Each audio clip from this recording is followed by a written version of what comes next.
અડાજણ પાલ વિસ્તારમાં 7 ડે સ્કૂલની સામે આવેલી હોટલ સ્કાય પ્લેસમાં રાત્રે ટ્રાન્સજેન્ડર સાહિલ પટેલનું મોત નીપજ્યું હતું, જેને લઈને પરિવારજનો દ્વારા કહેવામાં આવ્યું હતું કે પ્રિન્સી પટેલ એટલે કે કિન્નર સાહિલ પટેલનું મધરાત્રે મર્ડર થયું હતું.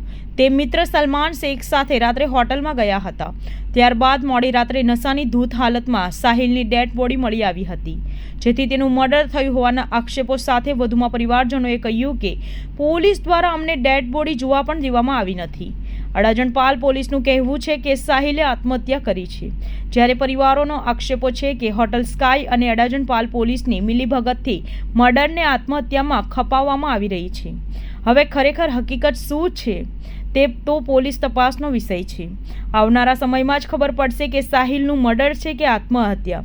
હોટલમાં સાહિલ પટેલ સાથે રહેલા સલમાન શેખને પકડીને પાલ પોલીસ કયા પ્રકારની કાર્યવાહી કરે છે એ તો આવનારો સમય જ બતાવશે. મહત્વનું એ છે કે થોડા દિવસ અગાઉ પણ હોટલમાં પ્રેમિકા સાથે ગયેલા પ્રેમીનું મોત થયું હતું, જેથી તપાસ પણ હાલ ચાલી રહી છે.